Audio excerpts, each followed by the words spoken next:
Kemurnian Quran Hadis Jamaah ala LDII dari merah delima, susuk emas, sampai santet.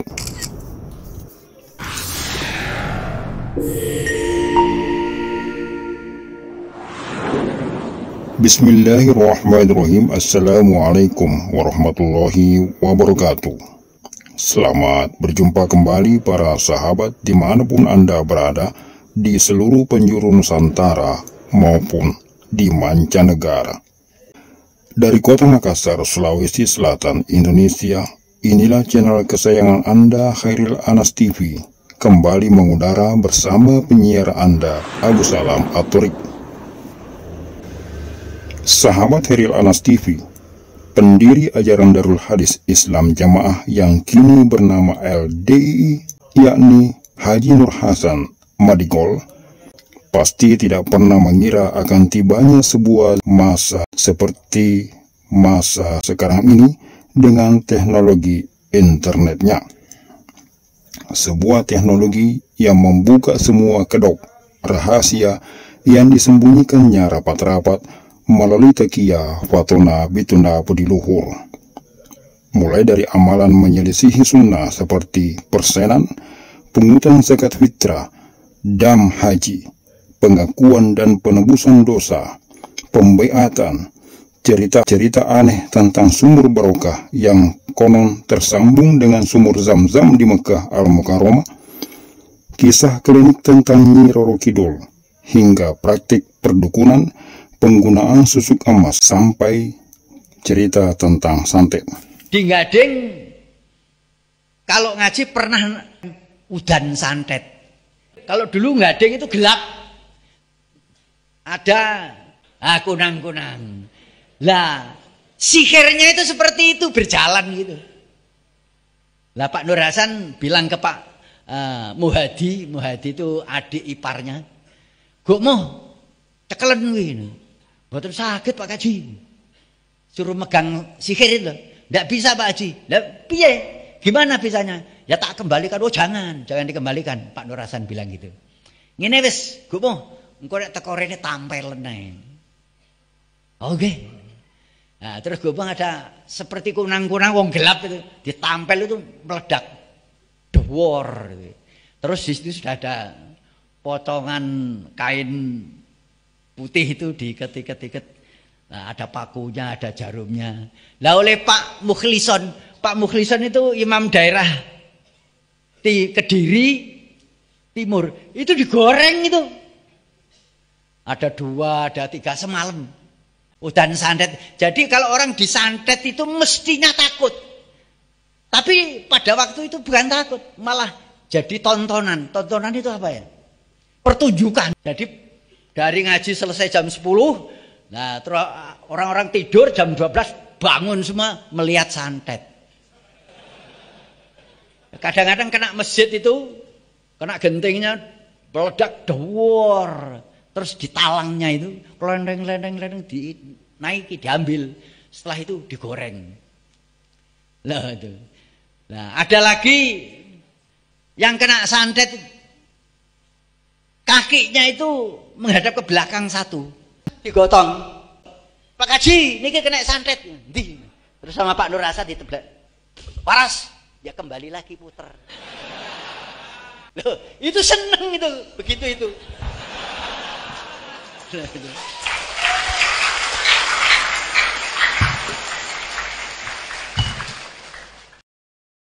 Kini semuanya terkuak nyata melalui perantaraan internet, membuat semua orang terbelalak kaget.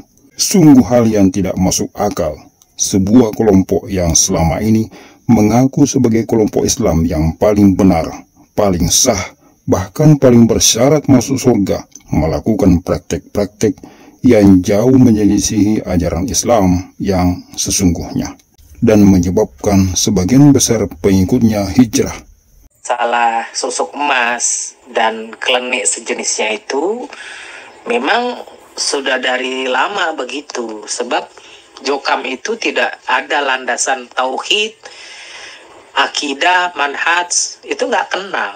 Jadi itulah, jadi sembarang macam dia lakukan untuk kesannya supaya sakti, kesannya supaya diakui bahwa dia itu sakti, dia itu piawai dalam ilmu kanuragan begini-begini. Itu udah dari dulu gitu loh. Dari sejak zamannya Abdul Dhohir aja itu sudah ada susuk di wajahnya.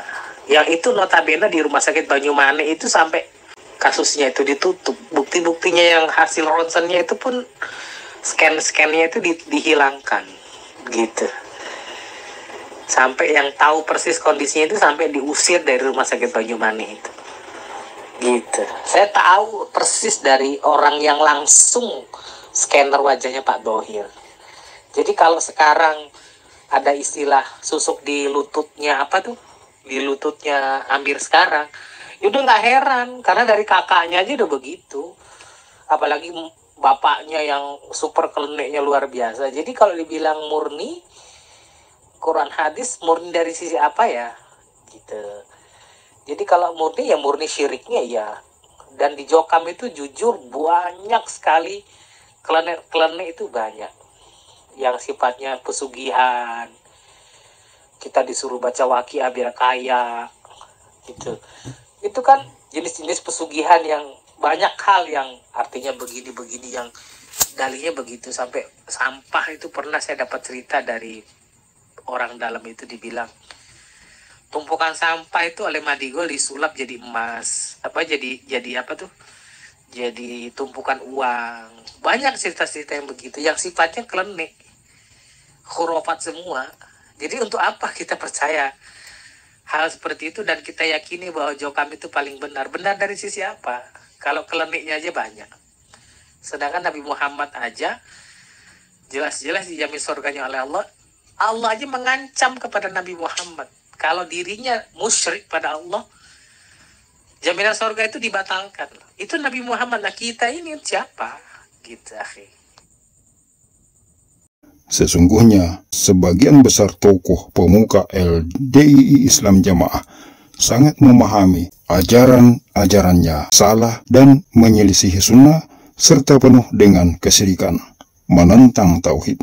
Tokoh-tokoh pembesar Islam Jamaah sangat meyakini bahwa ajaran sesat menyesatkannya itu akan lestari hingga yaumil kiamah. Karena memang ajaran Dajjal tentu saja akan lestari hingga yaumil kiamah, karena Dajjal serta pasukannya yang berhasil dan diberi kesempatan untuk menjumpai hari kiamat. Sedangkan orang beriman telah dimatikan terlebih dahulu oleh Allah sebelum terjadinya kejadian luar biasa dahsyat dan terburuk itu.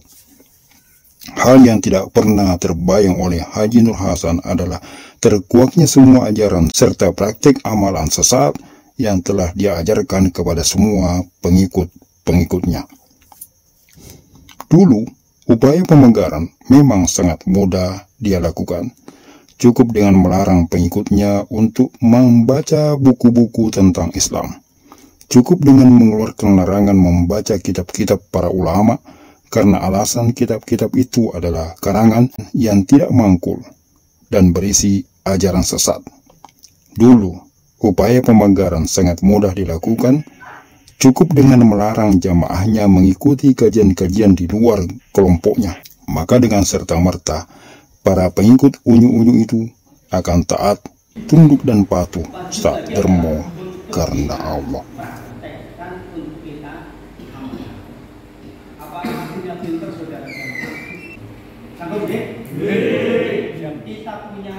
Kini, di era digital ini, sistem pemegaran yang dia praktekkan dahulu itu adalah sesuatu yang mustahil dilakukan.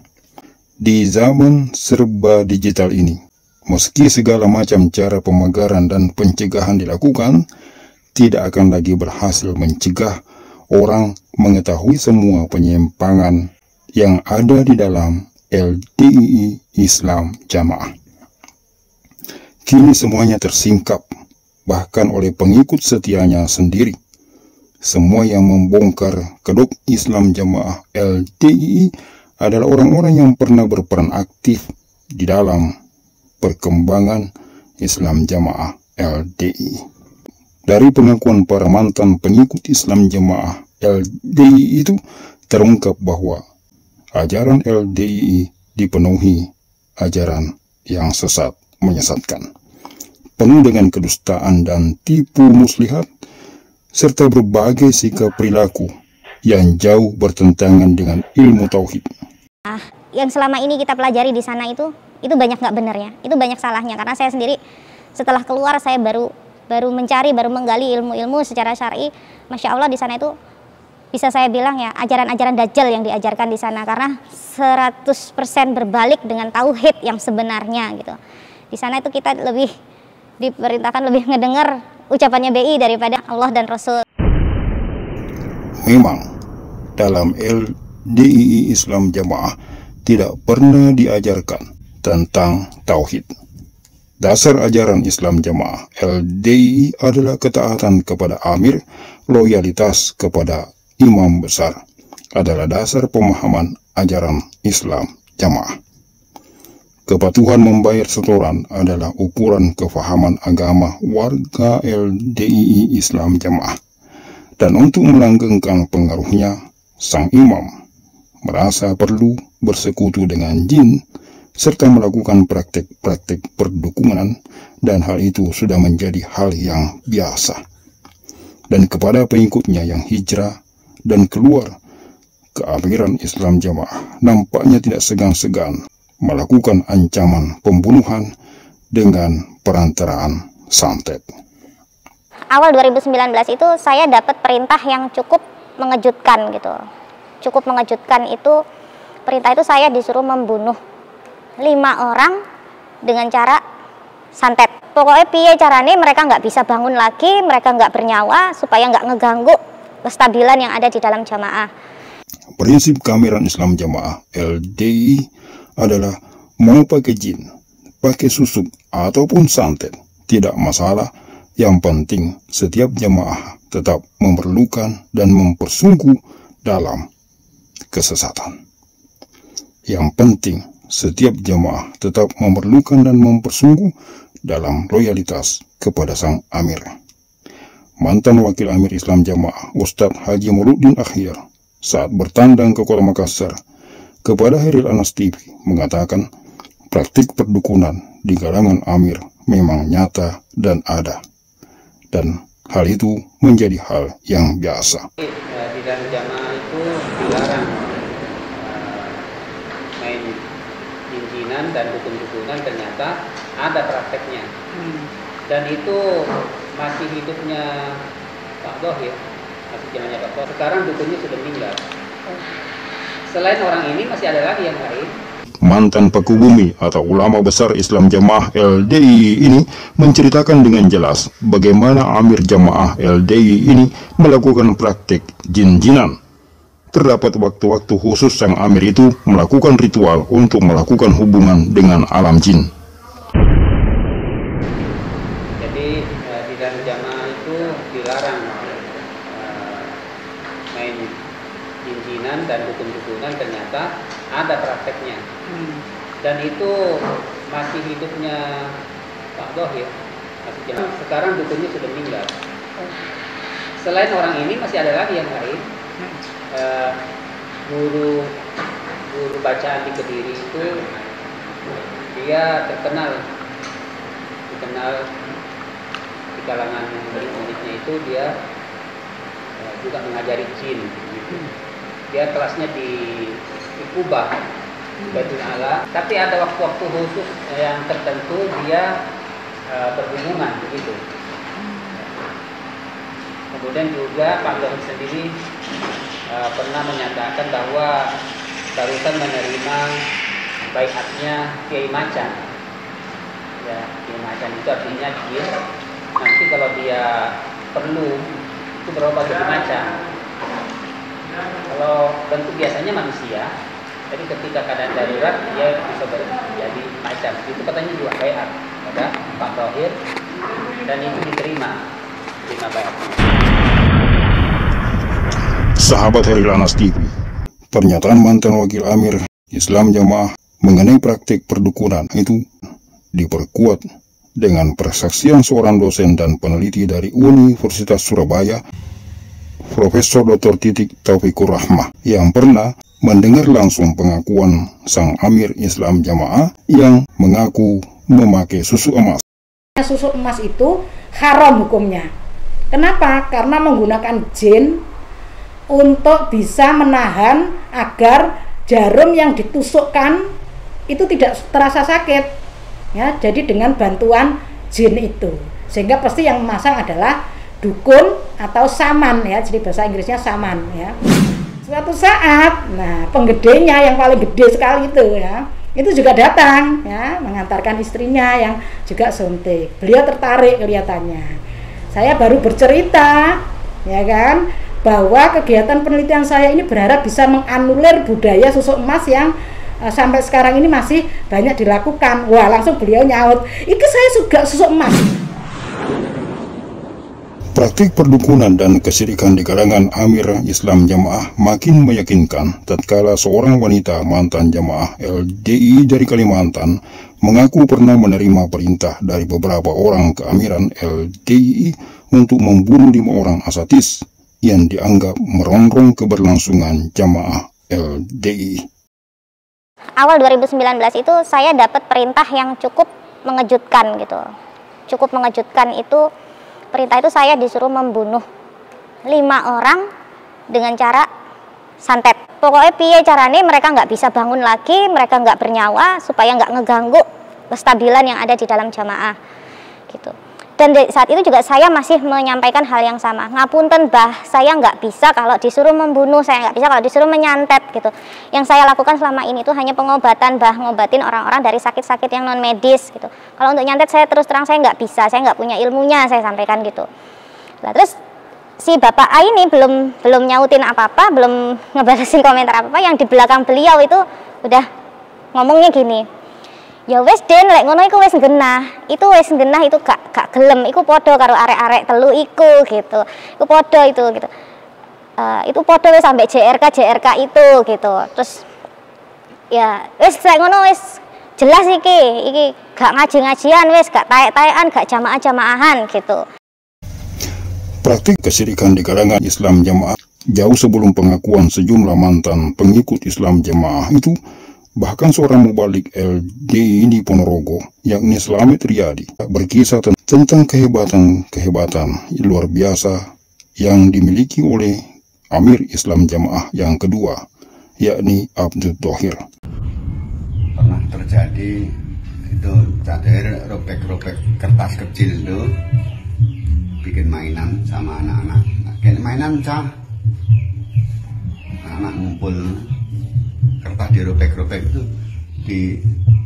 ditiup itu langsung jadi manuk empret. Manuk empret kecil-kecil itu, manuk empret itu buru. Nah, anak sama ketawa itu, bikin lagi bah, bikin lagi bah, enggak bisa. Gitu. Itu manuk empret beneran itu? Ya, manuk empret, iya, manuk empret. Padahal kertas dirobek-robek kecil itu. Masya Allah. Menurut Slamet Riyadi, semua Amir Islam Jamaah LDI, mulai dari Amir pertama, yakni Nur Hasan, kedua, yakni Abdul Thohir, hingga Amir yang saat ini Sultan Aulia, semua memiliki kelebihan yang diduga kuat merupakan bantuan jin. Mengenai kisah-kisah yang selama ini beredar di kalangan Islam Jamaah LDI tentang kehebatan Haji Nur Hasan yang memiliki kemampuan merebus telur di atas sorban, mengembalikan buah kelapa yang telah terpetik ke pohonnya, mampu berdialog dengan penguasa Ratu Laut Selatan Nyi Roro Kidul. Itu semua menjadi bukti bahwa keamiran Islam Jamaah sejak dahulu telah bersekutu dengan jin. Dan untuk dialog dengan Ratu Laut Selatan ini hingga saat ini masih terus berlangsung dan masih menjadi praktek rutin di kalangan keamiran Islam Jamaah. Maka bila demikian kenyataannya, masihkah kita dapat percaya bahwa keamiran Islam Jamaah yang mengklaim diri sebagai kelompok yang paling murni Islamnya sementara faktanya mereka bersekutu dengan jin. Sebuah praktek amalan yang jauh bertentangan dengan ajaran tauhid. Lalu di mana kemurniannya? Semoga Allah masih berkenan memberikan taufik kepada mereka dan menyelamatkannya dari kesesatan praktek kemusyrikan. Amin. Sekian celotehan. Sampai jumpa pada celotehan yang lain. Barakallahu lana wa fikum. Wassalamualaikum warahmatullahi wabarakatuh. Kami menyatakan mencabut baiat kepada Imam Besar Islam Jamaah Abdul Aziz Sultan Aulia dan menyatakan keluar serta baroah dari semua kegiatan Islam Jamaah yang sejatinya telah dinyatakan sesat dan terlarang oleh Kejaksaan Agung pada tahun 1971.